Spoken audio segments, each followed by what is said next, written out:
Hello, hello. It's business partner, level B1 plus, unit 1 organization, lesson 1.2, innovative organization. And well, you can say innovative, but innovative seems to be more common. And you can say organizations, because organizations is American English, but don't you think that this is more strange? Because both in American and British English, you can write organization with a Z or Z, but here in British English, you have organization with an S, and this is a bit strange for some people. What are we going to see in this lesson? Learners can use a range of future forms to talk about intentions, plans, arrangements, and predictions. We are going to see these four kinds of future forms using tree structures, basically. Right, but we are going to start by looking at these two structures, two kinds of organization structures. We have a tall organization and a flat organization. Imagine, what can we see? What do you think is different between them? Well, there are levels here, and we can say hierarchy, right? Like there's the CEO of the company, and there are layers of hierarchy, or there are managers, directors, managers, and people that work. And in a flat organization, look, there's someone leading the company and other people's below him or her, please, her. Right. The first discussion is about this. Look at the tall and flat organizational structures. What do you think are some advantages and disadvantages of each? Do you think it's easier to talk to the CEO here? Probably. Probably you have regular meetings with the person. And here, you probably don't meet the person. You see in annual celebrations or something like that or in the brochure of the company, but you don't have access to the person. And do you think that changes can happen fast in an organization like this? Possibly, probably not. But here, do you think you can go up the ladder or have promotions frequently? Hard, right? And here, there's plenty of opportunities for promotions and better salary. So you see, there are the pros and cons. What do you think about? So get prepared to talk about advantages and disadvantages of these two different kinds of organizations, right? And if we go on, we have the second exercise here, in which we are going to match these words and phrases in the box with the definitions. We have 6 sentences, 6 words. Let's read the sentences here and the words in the box. Bureaucracy, centralized, decentralized, hierarchy, innovative, promotion. Easy? Do you understand all the words? Hope so. Hope so. But let's read the sentences. A move to a more important job in a company or organization. New, different, and better than before. I liked that. New, different, and better. A system of organization in which people are divided into levels of importance. A complicated official system that has a lot of rules and processes. Organized, the control of an organization so that everything is done or decided in one place. Moved parts of an organization, etc., from a central place to several different smaller ones. Right, let's see if we can complete and match these words and phrases. By the way, sorry, why don't you pause the video and you try to do the matching? Can you try? Oh, wait. No, please, you pause the video, and then after doing that, let's talk about the answers. Look here, a move to a more important job in a company or organization. Well, to be honest, I'm learning how to make the match in this program, but it's a promotion, right? New, different, and better than before. Innovative. Really nice. Do you like to bring innovative ideas to your group of people, group of workers? Number 3, a system of organization in which people are divided into levels of importance. Hierarchy, right? Hierarchy. Here, oops. You see, I'm learning. A complicated official system that has a lot of rules and processes. Bureaucracy.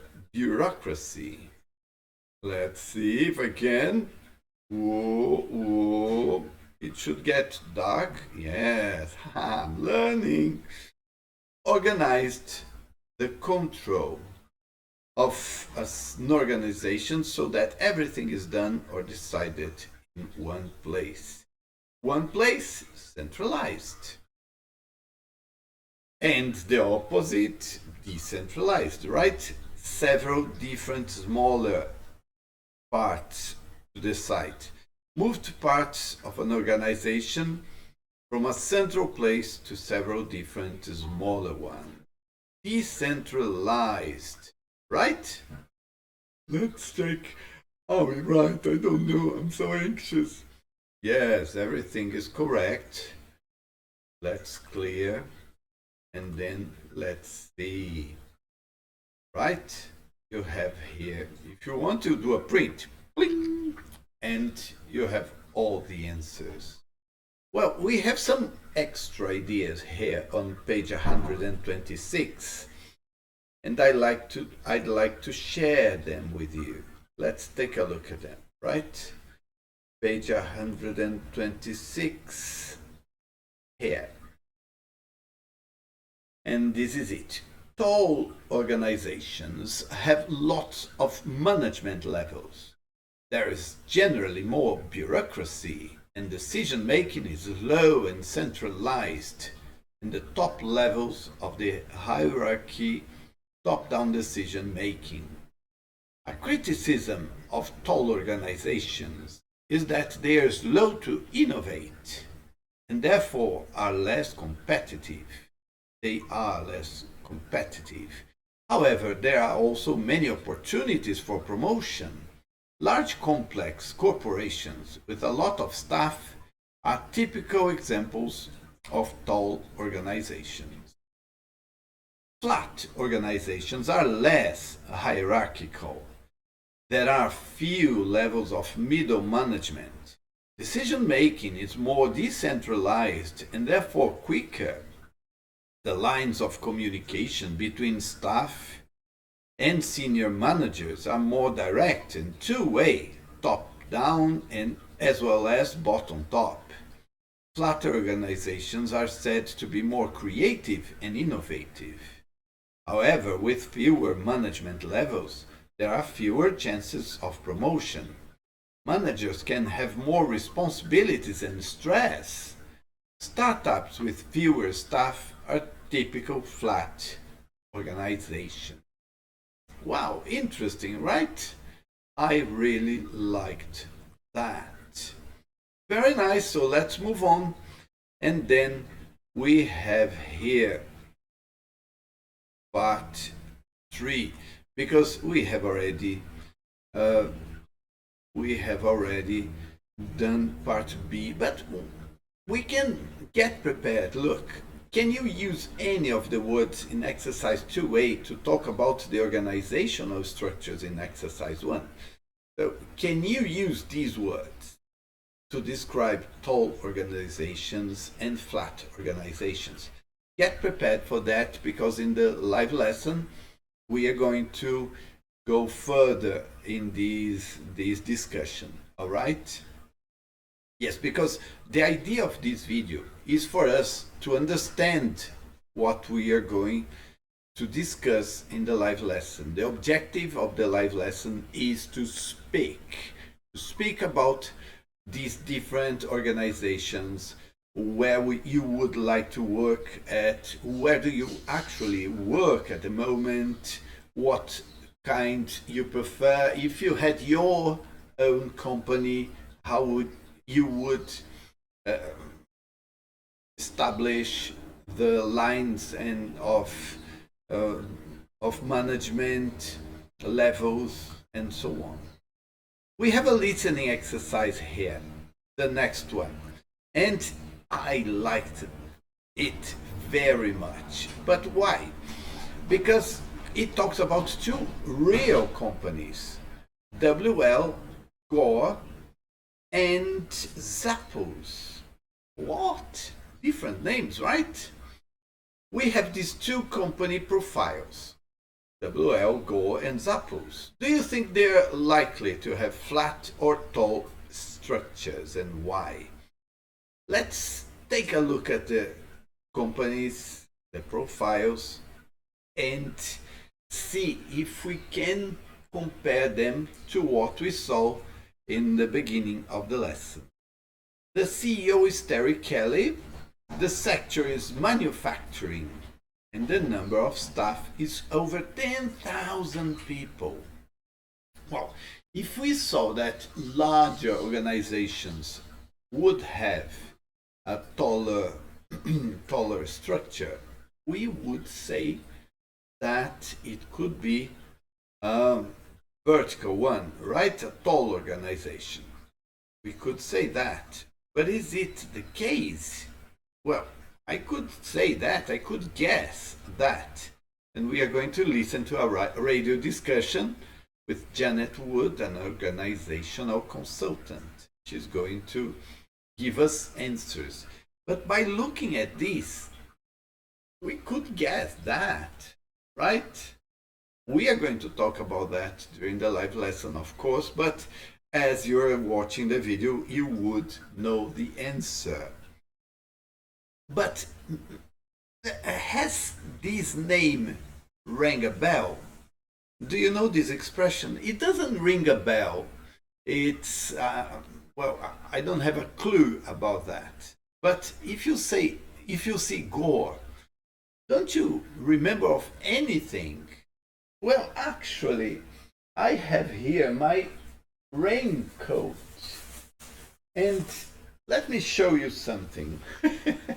This is unlikely to happen, right? But let me show you this wonderful, by the way, it's a wonderful Adidas raincoat. It's made with T-Rex. And what is this? T-Rex is a fabric created by Gore-Tex. Gore-Tex or Gore-Tex, I don't know. Well, it's not written here. Here, look. Gore-Tex. What's that? Well, Gore-Tex is a fabric created by W.L. Gore. And this special fabric has a special feature. The point is that the water can't get in, but the water can get out. So have you ever worn a jacket or a raincoat and you sweat a lot because it's hot and then the water couldn't go out? It doesn't happen with this one. You feel really comfortable because the water of our sweat can go out and then we can perspirate and feel comfortable in it. I'm a defensor of it. I really like it, and no water comes inside. Well, the structure, the design is perfect. If you wear a cap, there's a click here, and the hood stays there. Well, it's a wonderful product. And I paid in a sale. I bought in a sale. Comprei numa liquidação. It was a wonderful price. Really happy with that.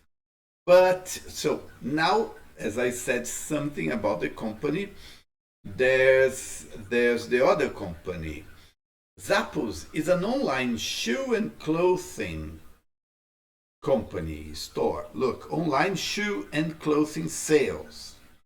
Number of staff over 1,500 or 1,500 people.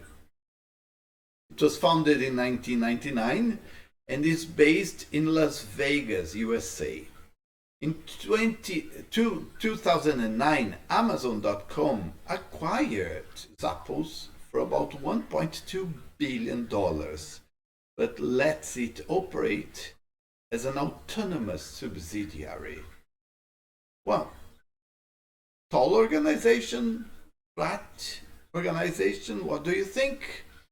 It has less employees, so it should be a flat organization. Why don't we listen to the radio discussion and check the answers to that? But why don't you pause? You could go to, for example, Wikipedia or to their official websites and do some extra research. Why don't you do that? All right, so after doing your research, let's go and listen to this radio discussion. Well, I liked that because we can read what they're saying. It's lesson 1, unit 1, so I'm going to give you this chance, all right, to follow what they're saying. Pay attention then. It's a discussion of about 4 minutes, so get prepared to listen to Janet Wood talking about these two different companies. Unit 1, Recording 1. In this part of the show, I'm talking to organisation consultant Janet Wood. Janet, the tall organisation structure is still typical in companies today, isn't it? Yes, and this traditional pyramid hierarchy has many problems. Such as? Well, decision-making is generally slow. This type of company can be very bureaucratic and inefficient. It's slow to change and innovate, which is a real danger in today's world. But is there really any alternative in a large corporation? Yes, there are examples of successful, innovative organizations which do things differently. One of the most famous is W.L. Gore, a multinational manufacturing company. W.L. Gore is probably best known for the fabric Gore-Tex, isn't it? That's right. Bill and Genevieve Gore started the company in the USA back in the 1950s with a flat structure. Today, the company still has no traditional organizational chart. Gore believes that if people are passionate about their work, they're going to be highly self-motivated. So how does the company operate? Well, there are over 10,000 employees in 30 countries, divided into teams of 8 to 12 people, who work on projects and products together. The staff at Gore are actually called associates. They don't have job titles. And they don't have managers. Instead, they choose to follow leaders. Basically, you decide what you're going to contribute to the team and you establish your own work and pay. I hear the associates actually elected the company's chief executive, Terry Kelly. Yes, she's one of the few people at the company who has a job title. There's been a lot of talk in the business news recently about a concept called holacracy. Can you tell us what that is exactly? Yes, the expression comes from the Greek word holos, meaning whole. Holacracy is essentially a system with no bosses at all. How does this manager-free system work in practice? Well, it's probably too early to know.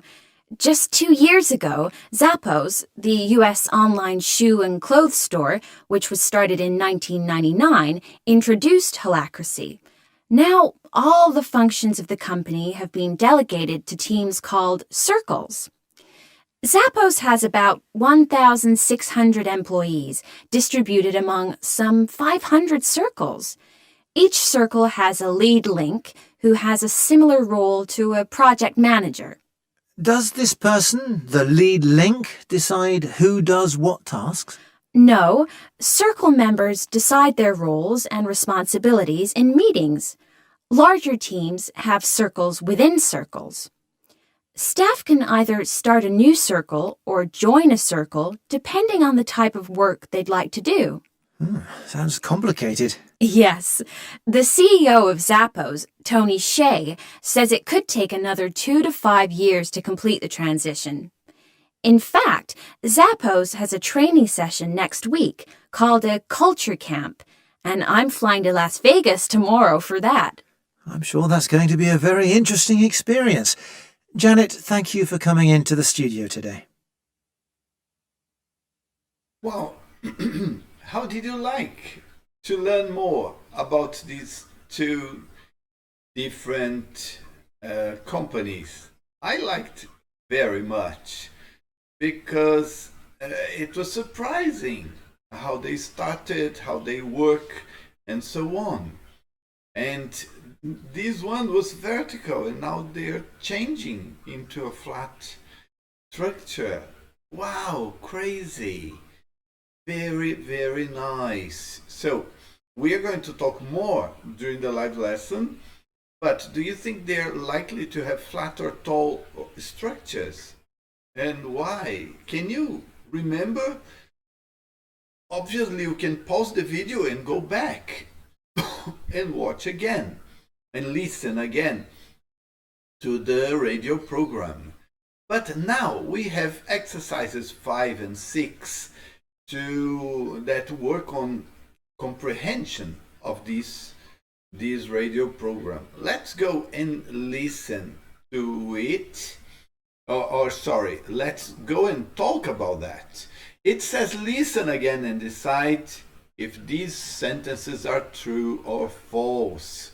And we should be able to correct the incorrect sentences. Well, I'm not going to play again, to be honest. You can go back in the video and listen again, right? We are around, let me see here, 23 minutes and 30 seconds, something like that. So you can go back and then you come back to 23, 40 seconds and see the answers, right? But you try to do them.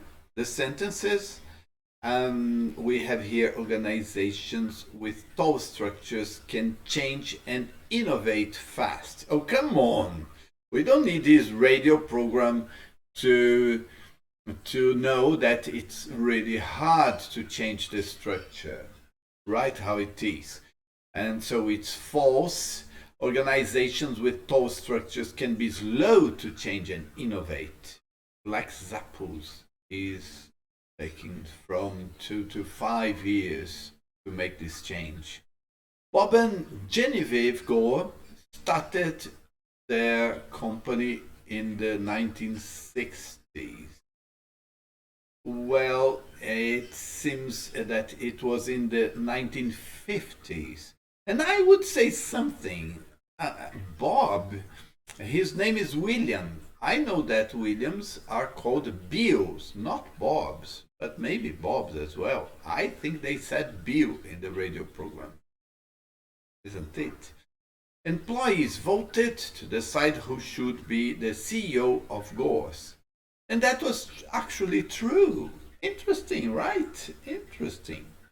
Holacracy is a system without traditional managers.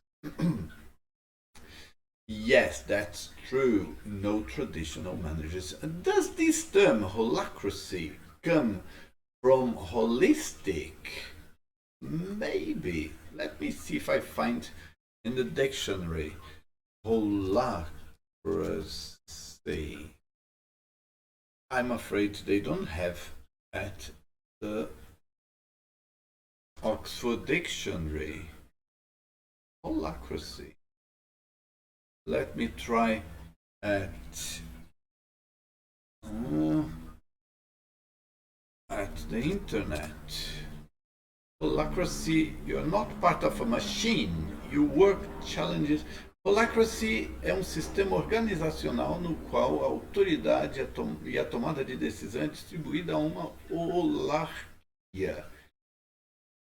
Holarquia de grupos auto-organizados, abrindo mão assim da corrente hierárquica vigente. Da corrente hierarquia vigente. Interesting. Holacracy is a management practice. Well. Interesting. Let's learn more about that. All the functions at Zappos are now done by teams, and this is correct. And the transition at Zappos will take a few months to complete. False. The CEO of Zappos says the transition will take 2 to 5 years to complete. Right? And then, the old kind of exercise in which you have to find the correct answer. And why don't you pause the video again to do this exercise? If you think it's necessary, you go back and you listen to the discussion in the radio program, and then you come back here. We are at 27 minutes and 30 seconds, something like that, and you can come back and see the answers, right? But before, why don't you read the options and then you pause and try to do. Janet Wood seems critical of hierarchies or positive about hierarchies.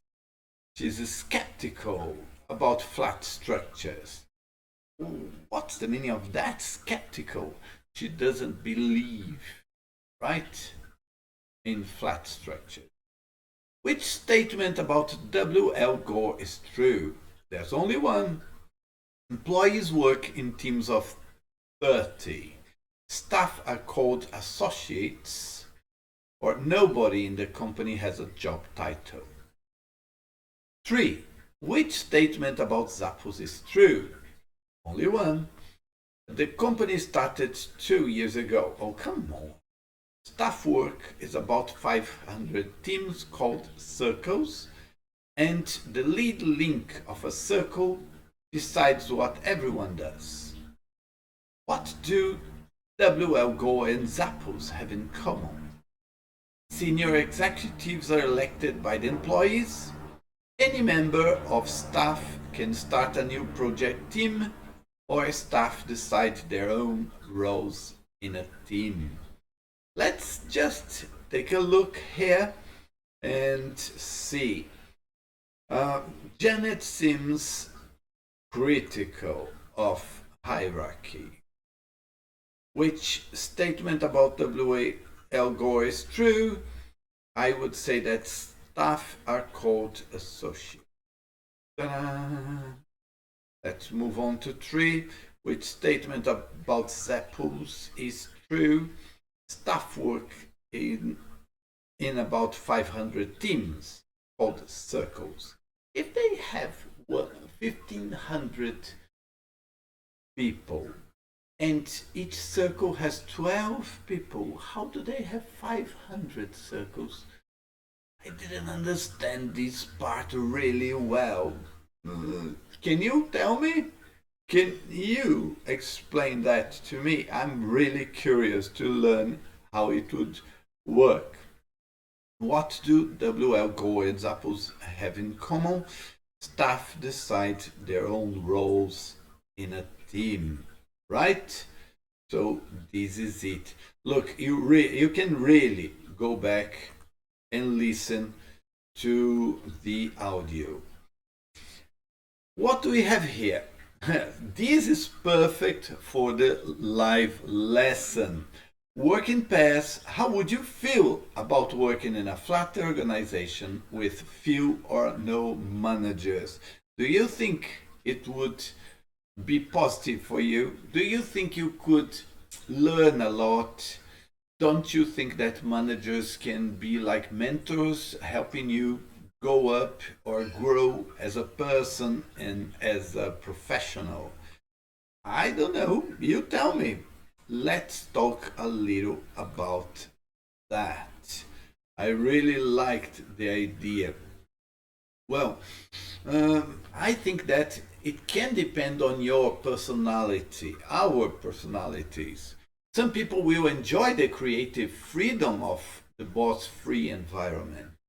They'll feel more engaged and empowered. True, right? Some will not be happy in an organization that does not offer a clear career path. That's the other side. And will be concerned about how to get promotion and pay rises.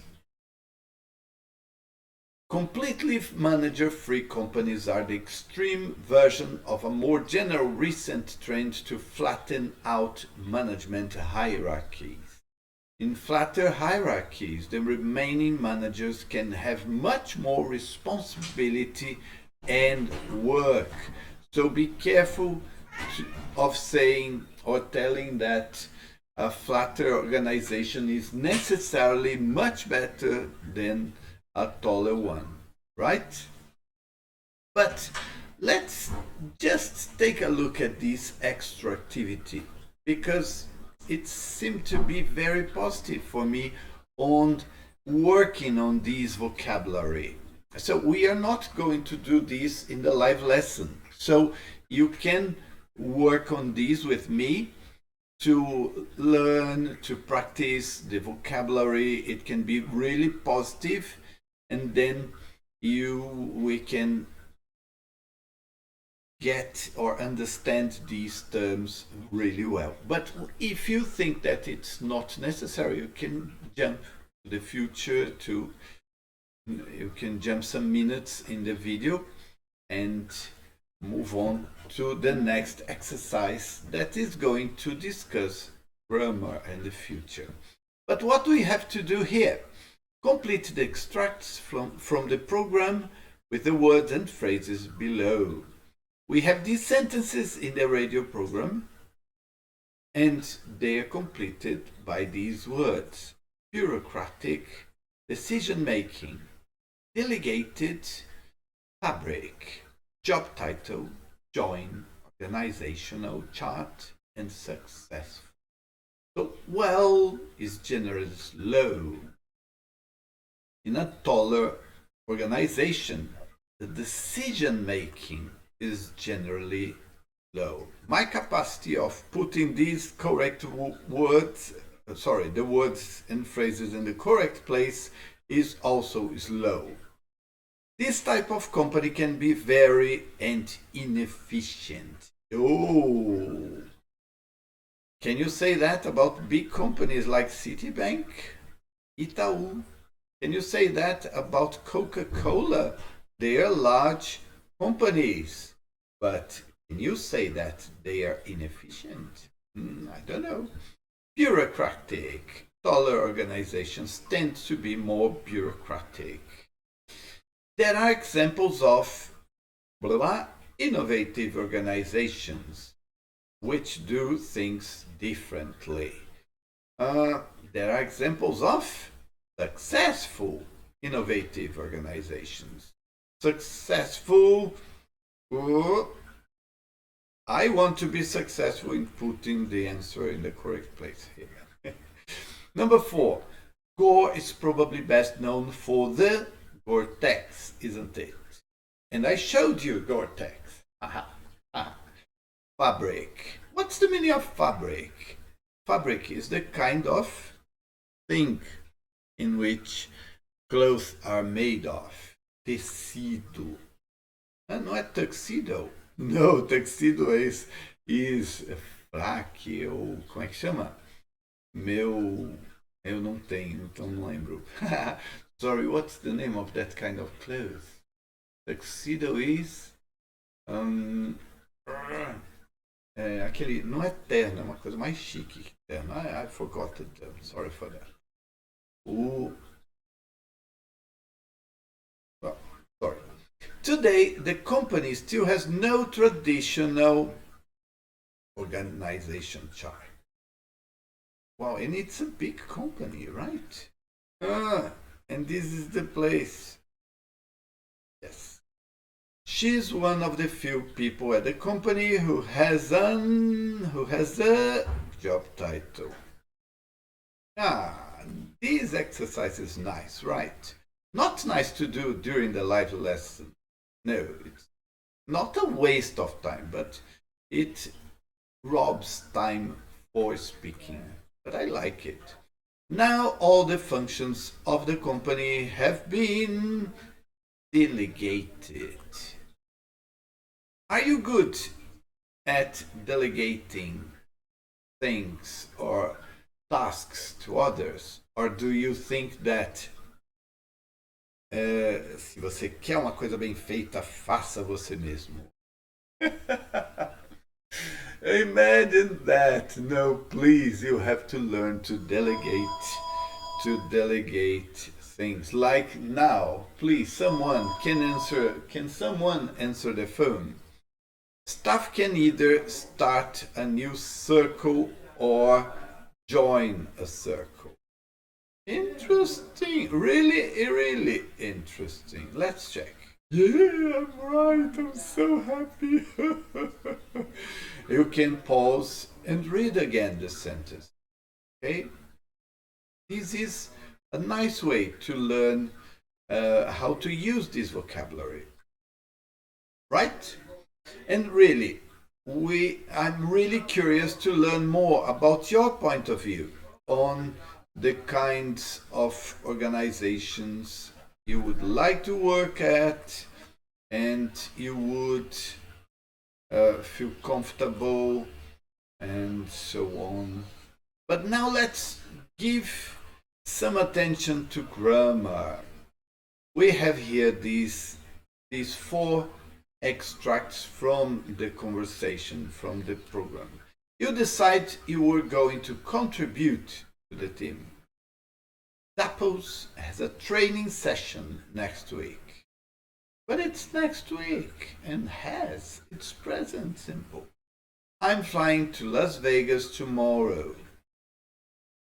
I'm sure that's going to be a very interesting experience. Well, we are talking about future forms.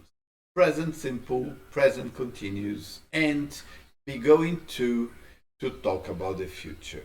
Well, you have already seen that in elementary, pre-intermediate, intermediate, and now you're looking at it again at intermediate plus. All right, so you know everything about it, right? Let's see if you are always right then. Because you looked at this exercise and you thought, oh no, not again. Let's see if you can do it correctly. I'm curious. But look here. We have 1, 2, 3, 4. We have these 4 parts of the radio program, and we have 4 kinds of use of the future. Look at these extracts from the discussion, in which one is a personal intention. Don't you agree that This one is a personal intention. You decide what you are going to contribute to the team. This couldn't be less of a personal intention. You decide you are going to, right? So it's personal intention. But why don't you pause the video again and you try to do the other three? 2, 3, and 4. And notice that we have be going to here and be going to here. We have 3 different structures, but 4 uses. So we use be going to for personal intentions, right? Okay, after paused and you did the exercise, we have here Zappos has a training session next week. What is this? It's a scheduled event, right? Or if you prefer, a scheduled event. It's a scheduled event. So timetables, these things, you use the present. Come on, we do this in Portuguese. A reunião é semana que vem. A reunião será semana que vem. Aí a pessoa tá com um tomate podre na gente, né? Se a gente falar, a reunião será semana que vem. A reunião é semana que vem, and it's perfectly acceptable even in Portuguese. And this is how we speak in English. I'm flying to Las Vegas tomorrow. Do you say it's a personal intention? Oh, you could say that, but please, no, it's a plan. It's an arrangement. It's arranged with a hotel, with people there that are going to wait for you, and so on if you're flying to Las Vegas. Are you flying to Las Vegas? Do you know the sentence? What is done in Las Vegas stays in Las Vegas. Do you agree with that sentence? Does your wife agree with that? Does your husband agree with that? Oh, look. Behave, right? If you go to Las Vegas. I'm sure that's going to be a very interesting experience. Well, I hope so. It's a prediction, and you can predict things with be going to. Don't you think that you can use will as well? I think so. But the book didn't include will, so I won't say that. I didn't say anything of the verb will. No, nothing. We have already 3 structures. We have already 4 uses. So let's keep it simple, okay? Do you remember exercise 8a? This 8a, which verb form is used in each example? This is, not right? Verb form, be going to, present simple, present continuous, and be going to again, right? These are the verb forms. And if you don't like at all to talk about grammar, you just move on. But I'm going to open page 118 to read with you the grammar reference for future forms. I'm not going to read from this program. I'm going to open in the book, because you have that in your book, right? You just open page 118 and it talks about future forms. We can talk about the future using a variety of forms depending on the function. Function here is the situation, the kind of use of the language, right? There are others, as I mentioned. We use the present simple for events scheduled to happen. Something that is timetabled. Like, I have a job interview tomorrow. Our train doesn't leave until 8:30 this evening, just like Portuguese. Não sai. Okay, you can não vai sair. But please don't say não sairá até as 8:30. please, that's terrible use of Portuguese. Pedante, né? Não, todo mundo vai dizer, metideza. Oops, this way. Does the departmental meeting start at 9 o'clock on Monday as usual? Look, this is a perfect use of present simple to talk about a scheduled event. We use present continuous for plans and arrangements, something you have confirmed for the future.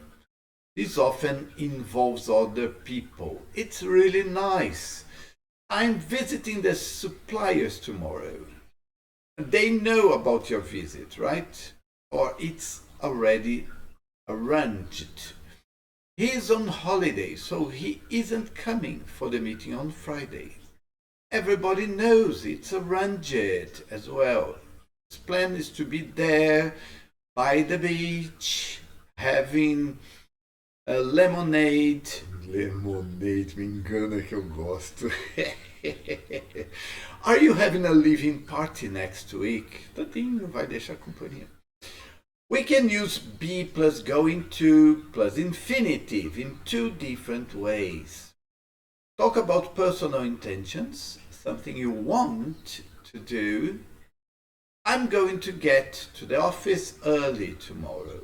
Não, você não arrumou com alguém, senão você podia dizer I'm getting to the office early tomorrow to talk to Jane. Jane knows about that. She also has to be there early, so it's an arrangement with another person. That's not the case here. We aren't going to change the software. It's a personal intention. Is she going to come to the meeting? We use the present continuous more for plans and arrangement with other people, and be going to plus infinitive for personal intention, but often we could use either form because many events can be seen as or either plans or arrangements for intentions, like this one. We aren't going to change the software. There are other people involved. Look, it's obvious, right? I'm visiting the suppliers tomorrow. This is a plan or arrangement between the suppliers and myself. I'm going to visit the suppliers tomorrow. This is my intention. They don't know about that. It's a surprise visit. Pegar aquela bagunça generalizada lá no departamento. Coisa feia, né? Mas às vezes precisa.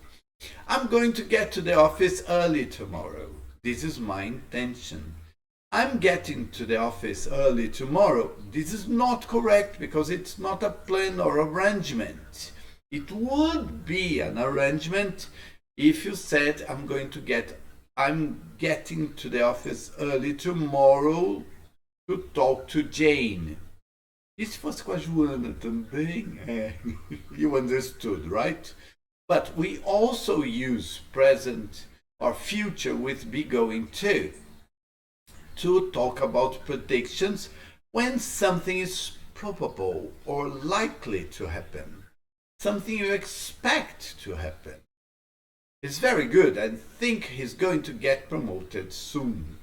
This is what you believe. There are reasons to believe this is going to happen. Look at this office. It's not going to be big enough for 4 people.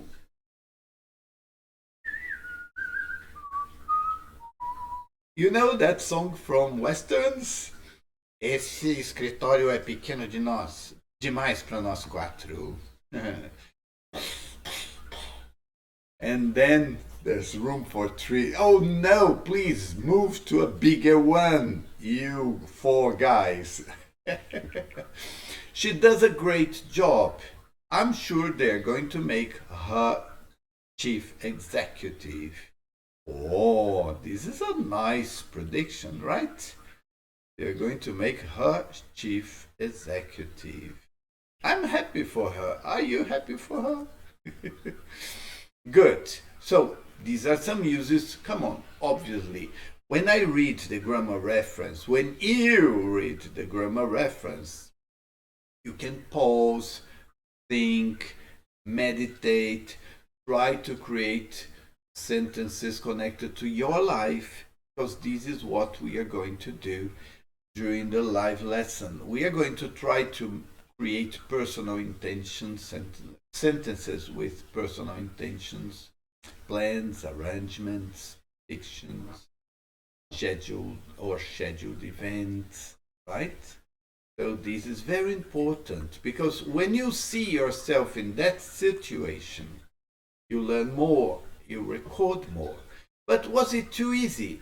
Did you remember everything connected to future here? Nothing was new for you? I think that we can always learn something from these exercises. Okay, number 9. Decide which is the best option in each sentence and explain your choice. There may be more than one possible answer. Huh? So it's multiple choice here. Sometimes multiple answers. Let's take a look and see if we understood these really well. Let's go and see. It's exercise 9, right? Again, sorry, let me come here and pause. Why don't you take a print? What did I do? Why don't, no, please. Sorry for that.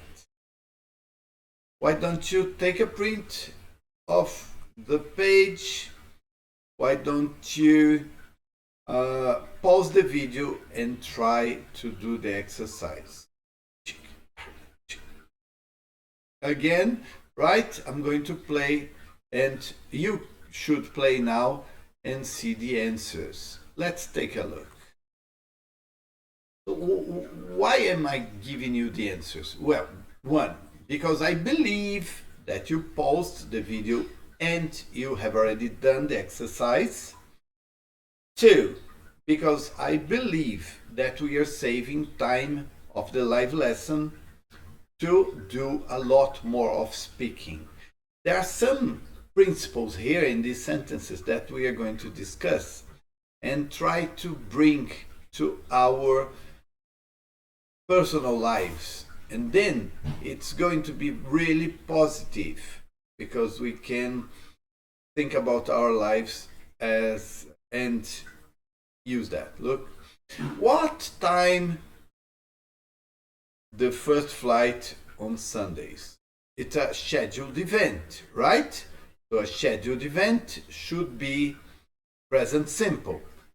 Does the first flight leave on Sundays?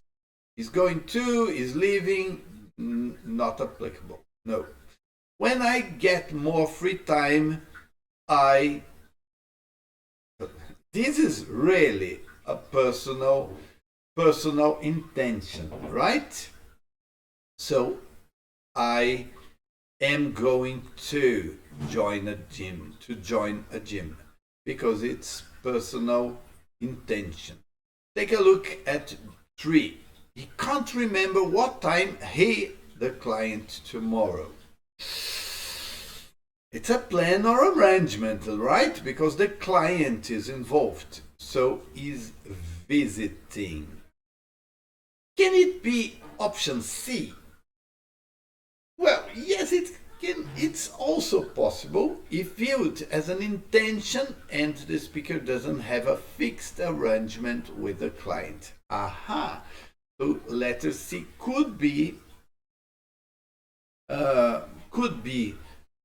correct. For example, it isn't arranged with the client, but you already had decided to talk to the client. It's in your agenda, in your calendar, and you don't remember because you don't have access to your calendar. And 4, I to her email until later today.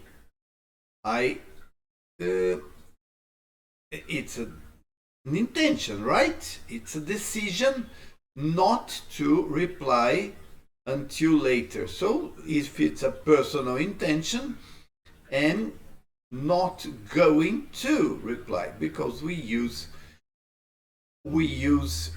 be going to for personal intentions. Let's check.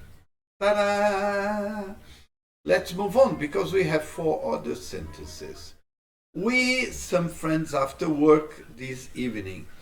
Well, the friends know about that, right? So it's plan or arrangement. We are meeting some friends after work this evening. Well, letter C is also possible if viewed as an intention and the speaker doesn't have a fixed arrangement with the friends. Sabe aquela coisa? Os amigos falaram, apareçam! E aí você decide com sua esposa, seu marido, vamos visitar os amigos. Ding dong! E eles estão todos bagunçados, sem nada para comer e tal. And you arrive there. Você disse para convidar e nós viemos. Alright? Not very common in São Paulo. In the countryside of São Paulo, it's much more common, right?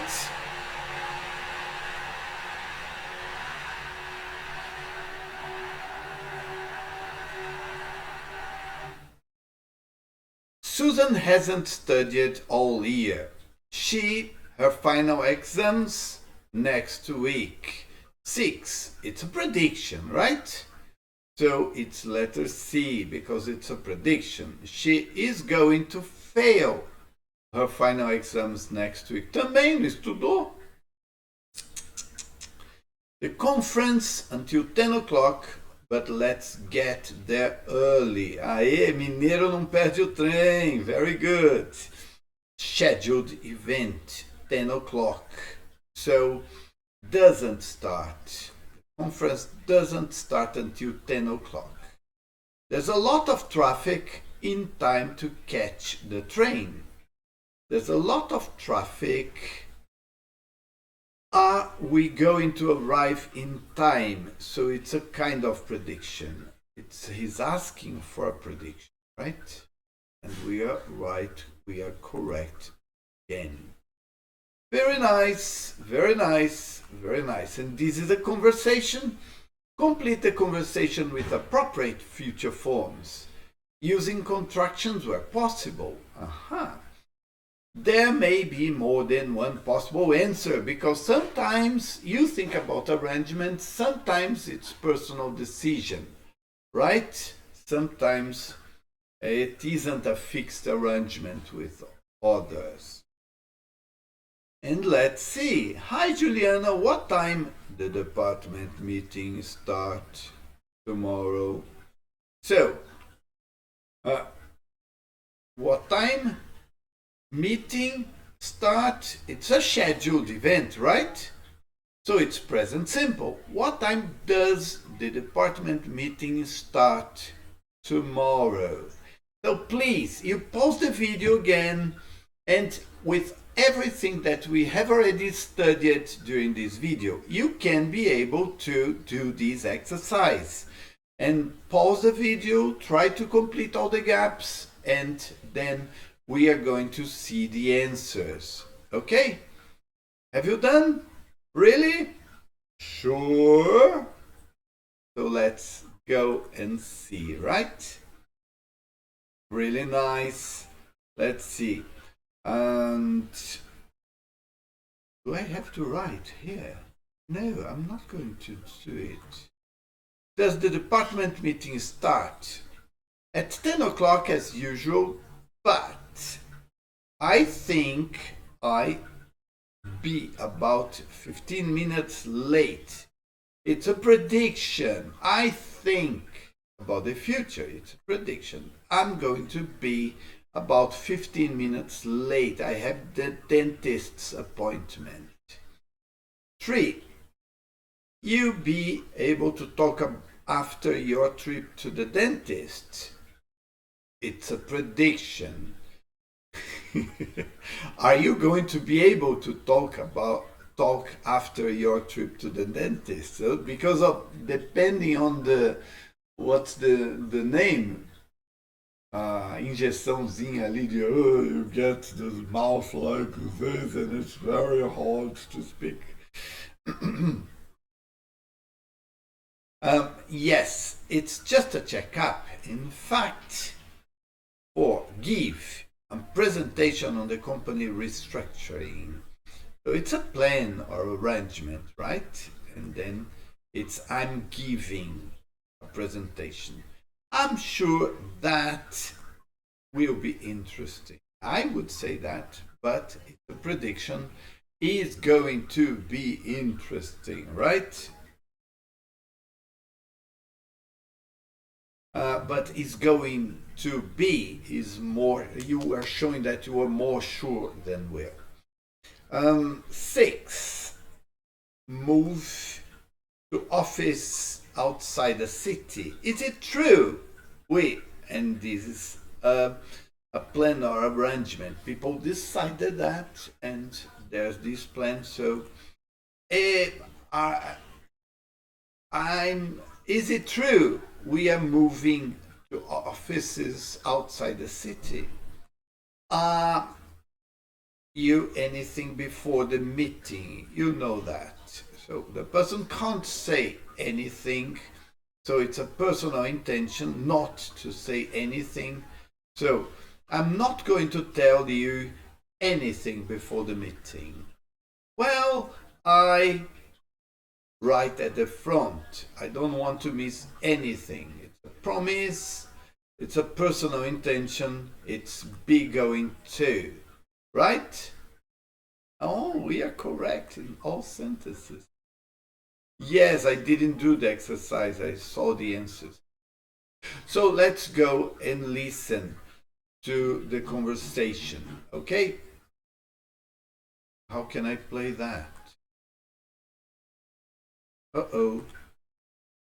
Let me see if I can see that. Here, yes, sorry. Please follow the conversation here and listen. Unit 1. Recording 2. Hi, Juliana. What time does the department meeting start tomorrow? At 10 o'clock as usual, but I think I'm going to be about 15 minutes late. I have a dentist's appointment. Are you going to be able to talk after your trip to the dentist's? Yes, it's just a checkup. In fact, I'm giving a presentation on the company restructuring. I'm sure that's going to be interesting. Is it true we're moving to offices outside the city? I'm not going to tell you anything before the meeting. You know that. Well, I'm going to sit right at the front. I don't want to miss anything. Ele tentou, né? Conseguir a piece of information about. But she didn't give him the information. Well, extra activities. Why? Just to check if we are understanding it very well. Can we try to do that? Look, choose the correct option to complete the sentence. And why is the option correct? Let's see. I'm sure we are to move work next week. We are going to have to do more work next week. Why? Because it's a prediction, right? It isn't a plan. What time the exam tomorrow? What time are you doing the exam? Do you do? Look, it's about a plan or arrangement to do the exam. Maybe the exam is scheduled, but I don't know about that, so I'm asking about your plans. 3. I phoned her earlier and we at 9 a.m. tomorrow. So it's an arrangement with her, right? We are meeting at 9 a.m. tomorrow.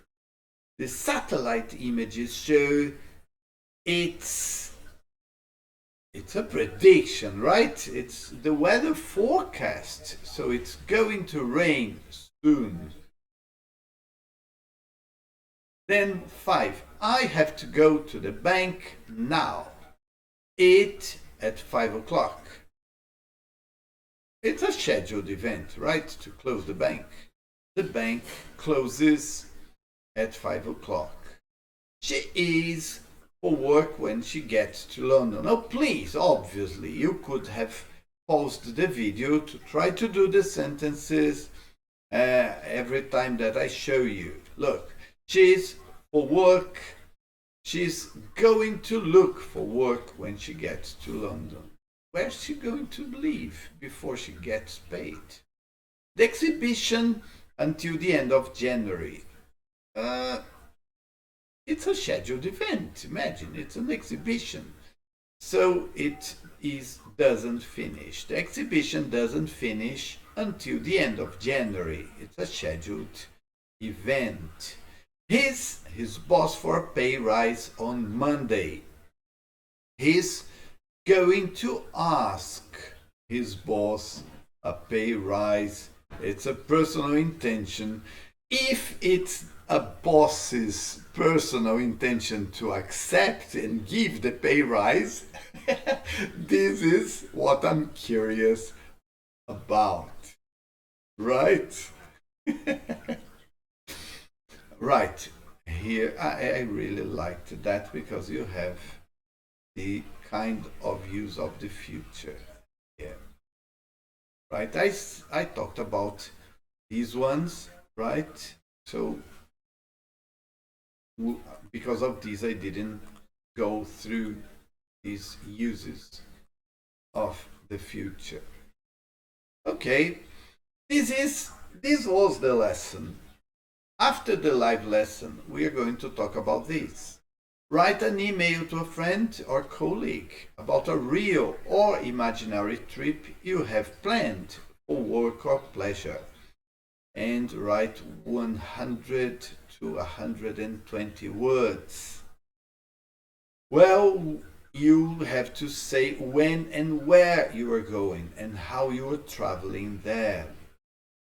You have to say where you are staying. Mention your predictions for the weather. So you're going to the beach. I hope you're going at a time where it's sunny. Talk about your intentions and arrangements for the visit. Are you visiting someone? Are you going to drink a lot of pina colada, coconut water, have barbecues? What are you going to eat, and places you're going to visit, right? So this is it. I really liked talking about innovative organization. Big ones can be innovative, like Gore, W.L. Gore. Staples is changing their structure, and this is really nice, and I really hope you liked the lesson. Okay? So, see you in the live lesson. Bye-bye.